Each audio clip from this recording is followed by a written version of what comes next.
Hey climbers, welcome back to Climb by VSC, a weekly show about building and scaling startups in the world of climate innovation. My name is Jay Kapoor, general partner of VSC Ventures and co-host of Climb.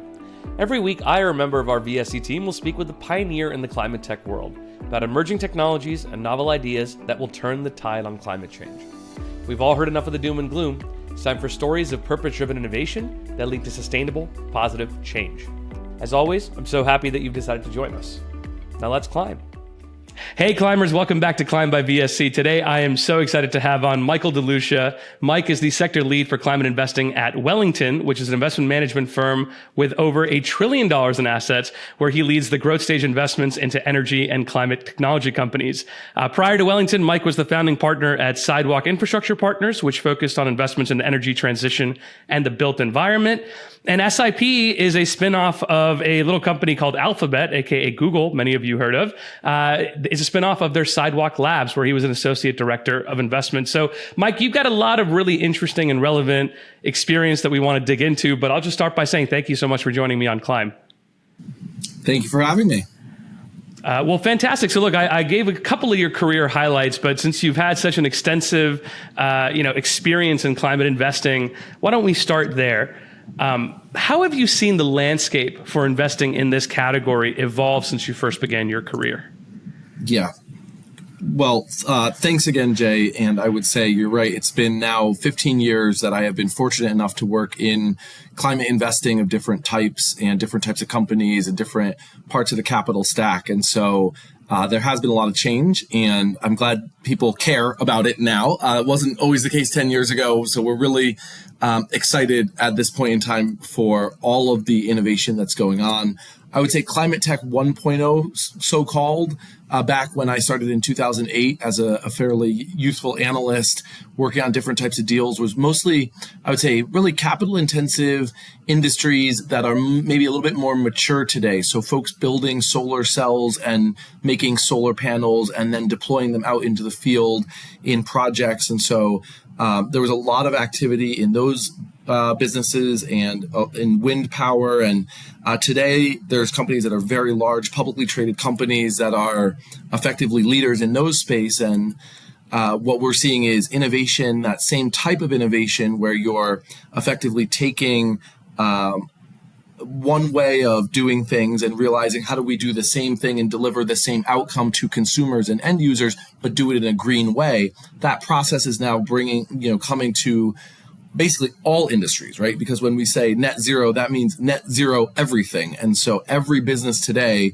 has to be thinking, how am I going to deliver these same outcomes affordably, but now also critically sustainably? There's really a wide range of sectors to consider. And there's a really, even within sectors like energy, where the so-called energy transition is further along, there's still a ton of white space for delivering exciting products that enable great consumer experiences with a lower carbon footprint. You know, what's been really interesting to us as early stage, backers, as we chat here in July 2023, Series B funding for climate startups is down, 20% year on year. Series C is down 72% year on year. And yet we see that there are new climate funds raised all the time. And everybody talks about these IRA tailwinds. Like, can you help us understand a little bit of the sort of disconnect between what, founders need in terms of capital needs and where we're starting to read that actually there may not be enough capital or how you feel about the capital availability at those growth stage for those companies?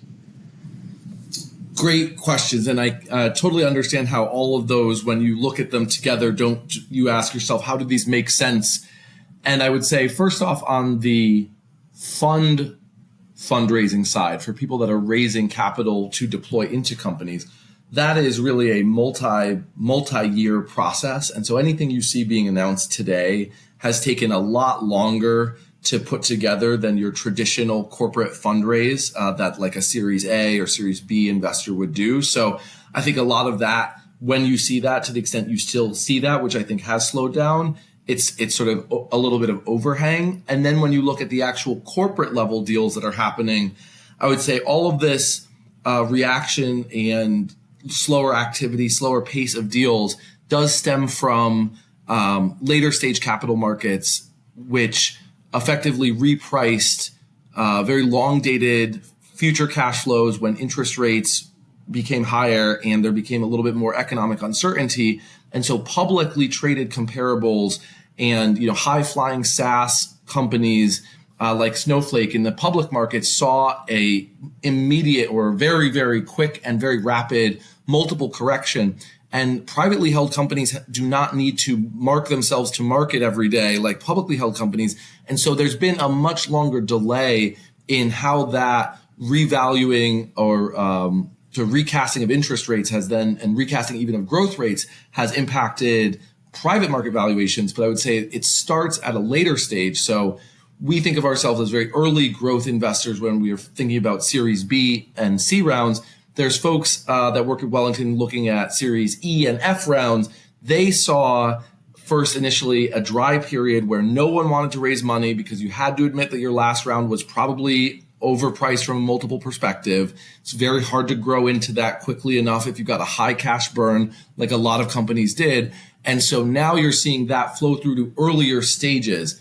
The truth is it doesn't always impact the earliest stages, seed and A rounds, because the numbers really just don't pencil to make sure founders have enough skin in the game below certain valuations. And so there's a lot more exposure to interest rate risk and this sort of changes in multiples at later stages. And so Series B and C are right caught in the middle right now, where effectively you have people in later stages that have admitted they sort of need capital, even in a more difficult, higher cost environment.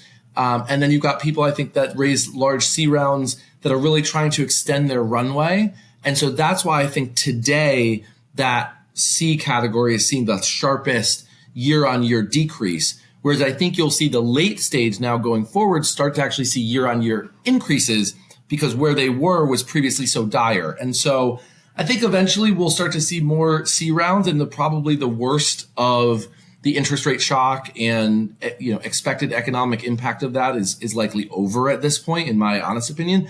But it's a slow process. It just doesn't happen as quickly as we see in public markets. We're throwing these round names around, Mike, and maybe because I've been doing this for 9-10 years, you've been doing it for even longer. I feel like the round names keep shifting, or the level of traction for a round keeps shifting. So maybe define for me, what is a Series B today? What is early growth stage? This stage that you're talking about. What does it mean? What does a Series B company need to have to get funded Sure. today? So I will say there's good news and bad news on this front from my perspective. The good news is all of it's made up, and founders don't necessarily realize how much flexibility they have to call their series whatever they want. We were chatting about a company a couple days ago here at Wellington. They did 3 different rounds that they called Series Seed 1, Series Seed 2, Series Seed. And there's just no rules about this. And so I would just encourage people to not feel so locked in. And like, if you called something a Series A, but it really was your Series Seed, that's okay. Like, just call your next one Seed 1 or A1, right? If you're not ready for the B. And so I think I just wanted to make that point, that I think I don't like people to get too carried away in so-called rules about what's this supposed to be like. What I would say is that Series B, on average, there's still, regardless, once you decide to call what you want, then we can look at the statistics and say, well, what on average does a Series B look like versus a Series A or a Series C? And there I would say, series typically increase obviously in size and quantum of dollars, right? But there's a really big range in between an enterprise SaaS company or a blockchain-based solution that needs a Series B versus a company like Span, which is making hardware that we led their Series B1 and previous co-led their Series B, where they're making hardware and smart panels to install into residential homes. It's just a very different type of company. So I would also say not only is there flexibility in what you call yourself, but there's going to be naturally flexibility within any category. So a C could be as little as $25 million or as much as $60 or even $100 million is really not unheard of for more capital intensive businesses that have enough traction that they can, without too much dilution, go after, let's say, a longer period of time or give themselves more runway. And then lastly, I would say the important part is really with Series A. Traditionally, I think you're demonstrating to your Series A investors that there is a product, and then with your Series A money, you're going to go out and sell that and generate traction. And when you're thinking about your Series B, it's a lot more about, hey, I've got a product, I'm selling it, it works really well, people want it, yes, but now you have to think about, and what are the unit economics of that sale? What does the gross margin profile really look like? I think really seed investors or really early stage venture investors, they're not as much thinking about that because they realize it's very hard to tell at that early stage what the true unit economics of an innovation might be like, what the true pricing power and revenue profile of a business. And so I do think that when you're at a B level, there's a lot more data that an investor can request from you and say like, hey, your last 12 months, show me what your average pricing has been like, so that then they're hoping to actually say, hey, I can write you a larger check and take a larger quantum of risk on you. But because the flip side is I have a little bit more information that I'm using to make informed decisions. Yeah. I had a mentor of mine that used to say, seed stage was founder market fit, Series A was product market fit, and then Series B was category expansion or new market expansion. When you look at the sort of climate world or energy kind of transition world, does that still hold true, or are there different dynamics within sort of the energy world that like a Series B may not be, product market fit? Yeah. Do you have to have product market fit at that stage? Yeah, I would say climate, I would try to maybe disaggregate a little bit, right? Because we've got a few different things that fall within the asset category of climate deals. And so you've got truly venture deals, which typically are high ROE businesses that are highly scalable, typically with a digital angle. Like if it had nothing to do with climate, it would still be a venture backable company. Then you've got other companies that are climate innovation companies, but let's say they're scaling an industrial process, which just inherently has a different ROE and a different exit multiple associated with that. And so that is potentially more a fit for a private equity style investor who's still investing for a 20% plus IRR or 30% IRR, but they don't need a 10x that a venture investor needs. And then lastly, you've got infrastructure investors that also look at quote unquote climate deals that are backing, developers. They might be backing the folks that are actually deploying and implementing companies. And there they have even a different cost of capital, a different deal size, different return expectations. So if we just want to double click within climate in the venture side, I do think that we try to have those rules hold true. Within climate, I would also say one last category worth considering is like deep tech, truly disruptive versus more digital solutions that are kind of in the here and now. You can really demonstrate what is your LTV to CAC, what is your unit economics. We do see B and C rounds that don't follow the rules that you say when they're generally doing something that is so deep tech and so different that the usual rules of validation of product market fit are not like climate tech, but they're almost more like biotech or really deep tech innovation in material science and things like that. So those deals tend not to follow these same rules, but typically software and hardware companies, we do want to benchmark them against broader venture categories. Yeah. Well, I mean, you recently led a $25 million round into a company called Arenia. Talk us through that. Where on the paradigm that you just laid out, where does this company fit in, and what excited you about making that investment? Yeah, I think that, first of all, thank you. We are really excited about the company. They provide basically better data and information to energy companies, developers of projects, investors in projects than really has been possible to date so far. Usually if you're building a solar project and you want to find out where the interconnection queue is shortest, or where there are a lot of good properties to go out and develop, or if you're an investor, whether you should be investing in battery projects in Texas or in California, you would have to hire an expensive consultant and wait 4 to 6 weeks to kind of get a really good answer. Aurenia delivers data and analytics to answer questions like that, like at your fingertips through a single pane of glass, covering solar, wind, batteries, hydrogen, carbon capture, renewable natural gas. So it's both solving an important pain point that I think anyone that's interested in the energy transition has, which is how do I get better information to make better decisions? So there's a lot of different user types, but at the same time, they provide one very specific product to all those different users. It's highly scalable in that sense. They've got a great customer experience and sort of track record of having their customers sort of grow and get more excited about what they're doing and build that into their own internal workflows.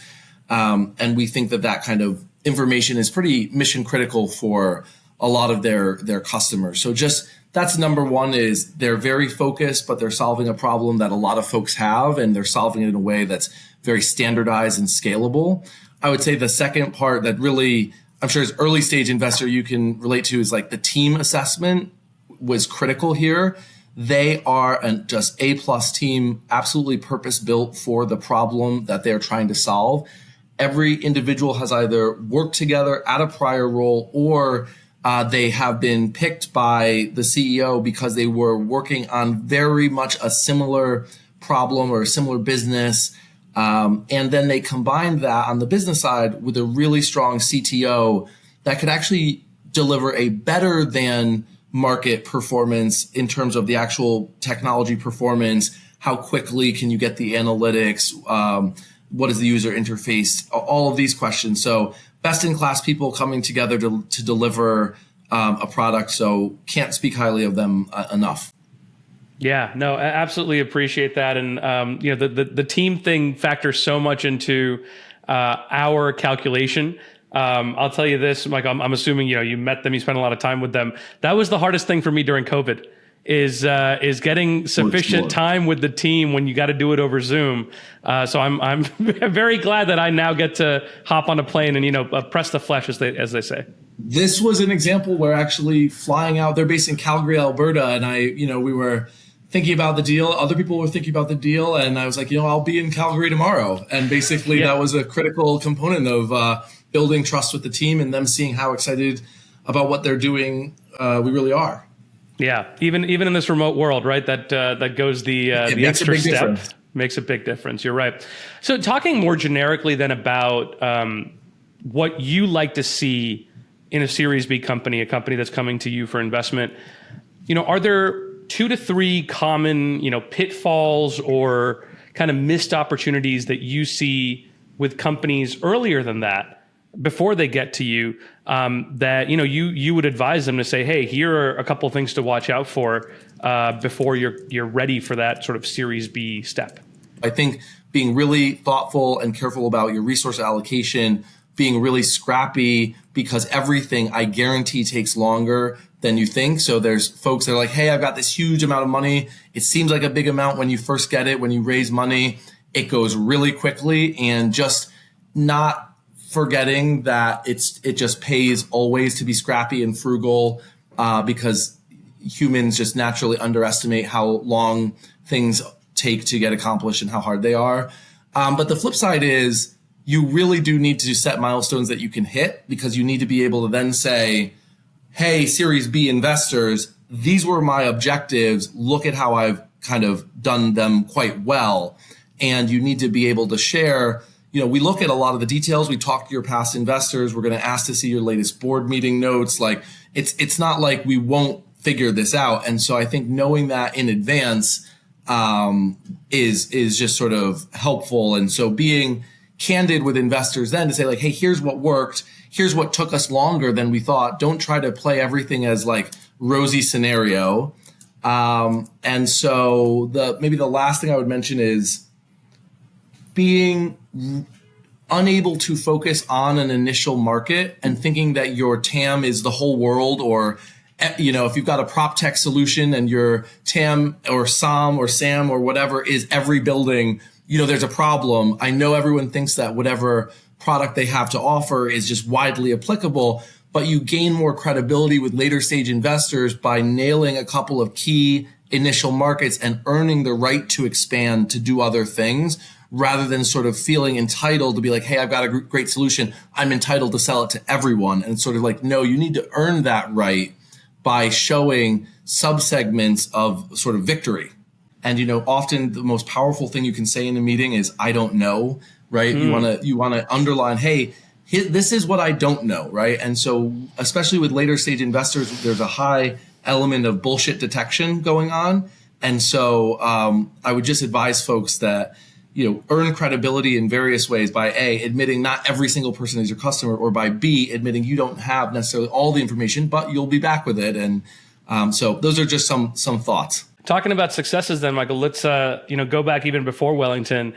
You were doing earlier stage investments.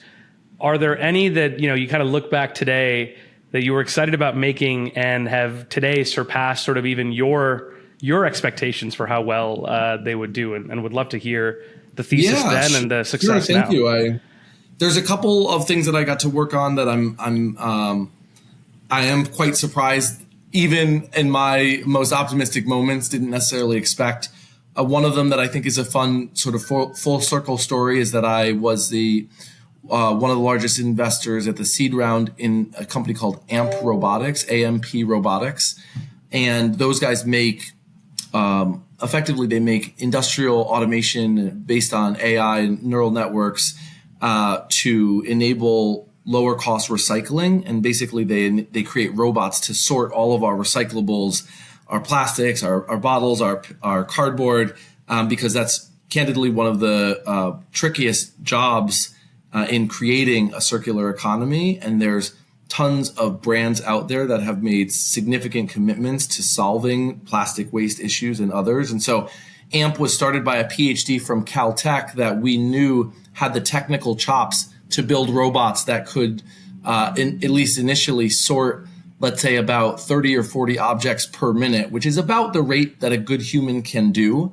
And we had, I want to say there were about 3 robots out there that you could go visit, and he could show you his prototypes, and he had willing initial customers. And so that was, I think we invested about, from Sidewalk Labs as part of Alphabet, invested about $1 million as part of a larger seed round.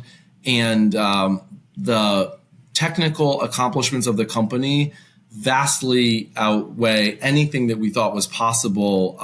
The power of artificial intelligence and improved robotics hardware and the different layers at which advancements can occur mean that their sorting machines today can do not 30 objects a minute, but like 80 to 100 or 100 plus, depending on the type of hardware they're deploying.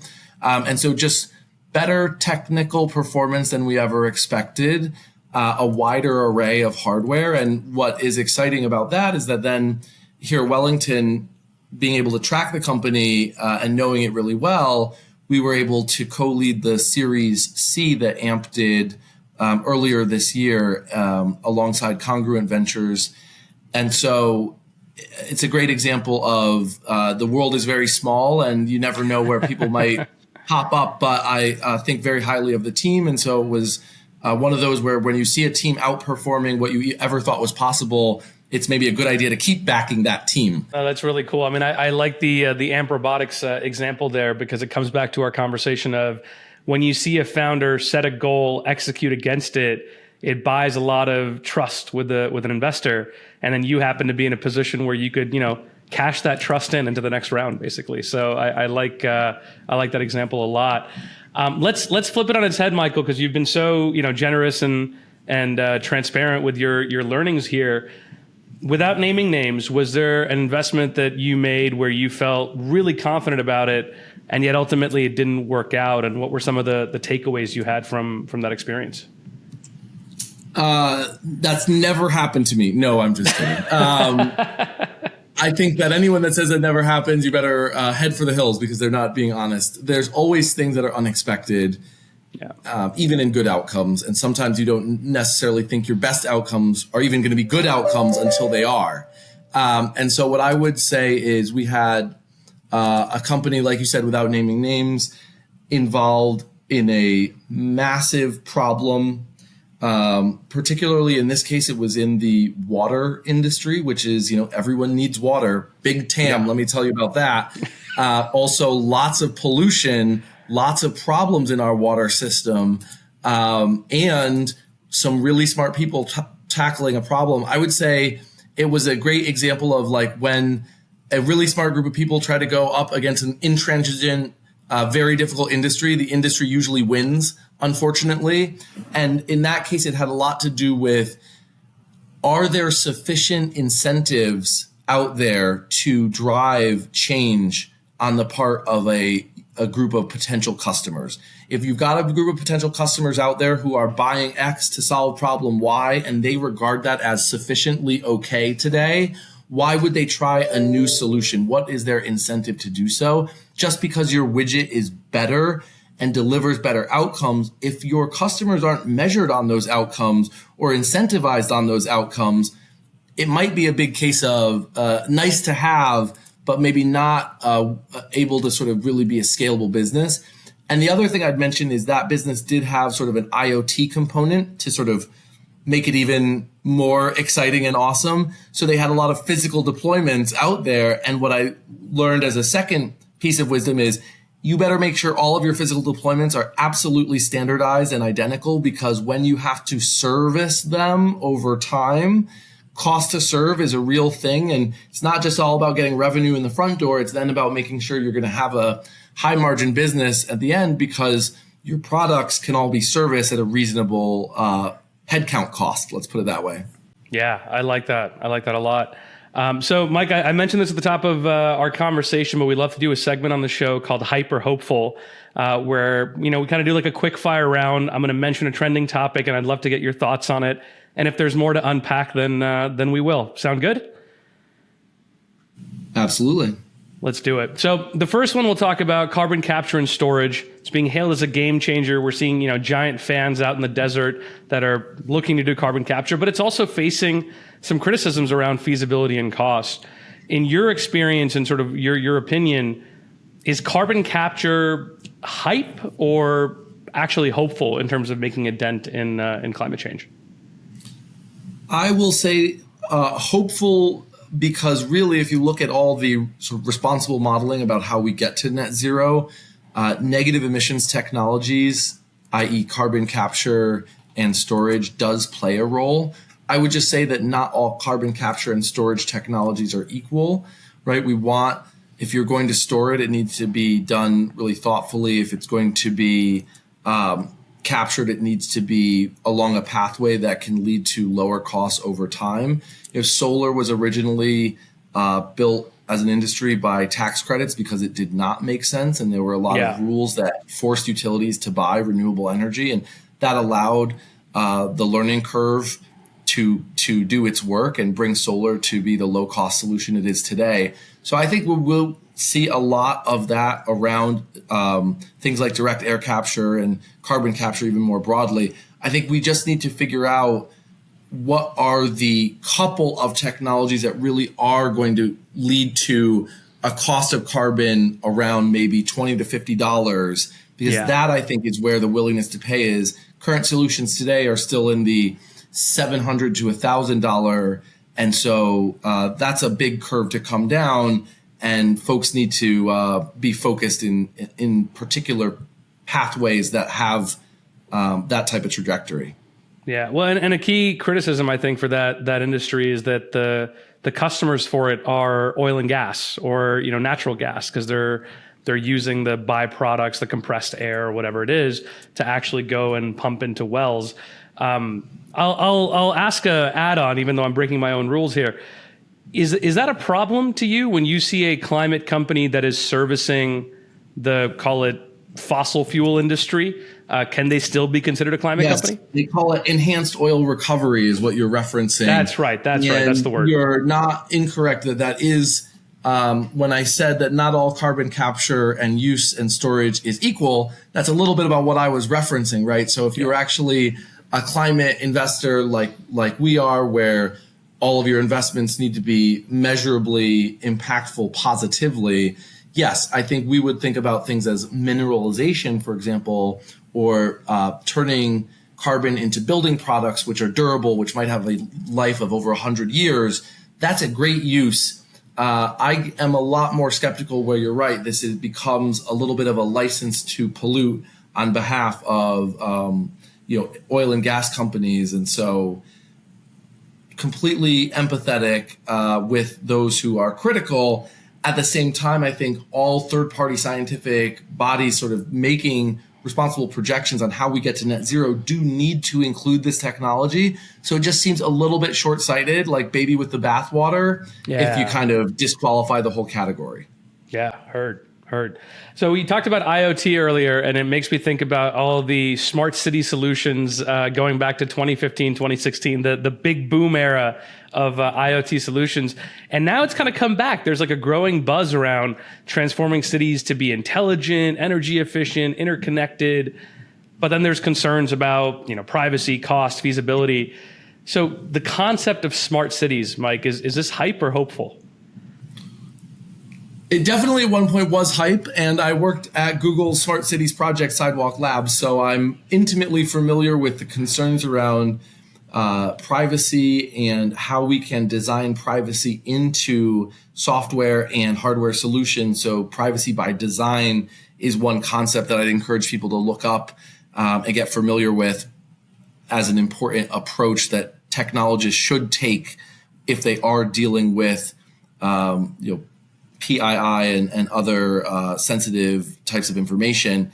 What I would say is cities desperately need the outcomes associated with so-called smart cities. Cities need to be more affordable. They need to be more sustainable. They need to be more resilient, which means more connected with better communication systems.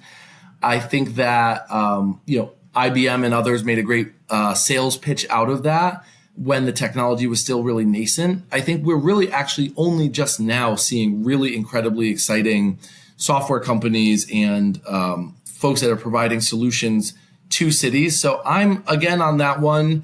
I think today it is more hope than hype.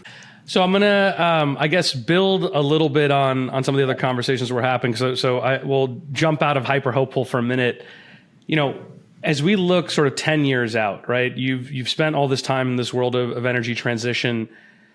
Where do you feel like the biggest opportunities still are? And in your mind, what is the sort of like most ideal and most realistic state for energy transition if we look, the year 2033, 10 years out? Yep. I think there is so much exciting innovation happening within the energy transition even today, even though people have been talking about that for a very long time. Obviously, parts of the transition, so-called, are more mature than others. But I think the electrification of mobility is likely to be the largest change to our mobility systems in my lifetime and possibly some of the listeners out there. Yeah. And so that, from an opportunity perspective, is sort of the gift that keeps on giving, right? Because right now, we're in the stage where we're actually just building new supply chains, right? And then those supply chains need to be connected. Those then need to deliver incredible value propositions to customers. Right now, anyone that has a Tesla and a Ford F-150 can't even really have a great experience yet as a car owner between having a single app that provides lots of different functionality to manage just their own two personal vehicles, right? Yeah. And utilities are just figuring out how to give consumers incentive to be charging at the right time of day. That's something they never had to think about before. People don't really know where to put public charging stations. So there's all sorts of data and analytics to think about, like, hey, if you put it here, it'll get this utilization. And if you put it over by the grocery store. And then on top of it, people don't really know when you install chargers or batteries, how long does it last? How will it perform over time? How much will that cost me next year? So much room for optimization, so much room for predictive analytics, whether it's understanding at a physical level how the battery itself will perform, leveraging all the telematics data in the car to drive outcomes for drivers, for commercial fleets. There's just so much there. And then I think you take that as a blueprint for other industries, right? And so whereas energy was more mature and mobility is like opportunity ground zero today, I think then you'll see that playbook then get applied to shipping. You'll see it applied to not just other modes of transportation, but then other industries entirely, right? Where they're still more out of the money with respect to decarbonization today.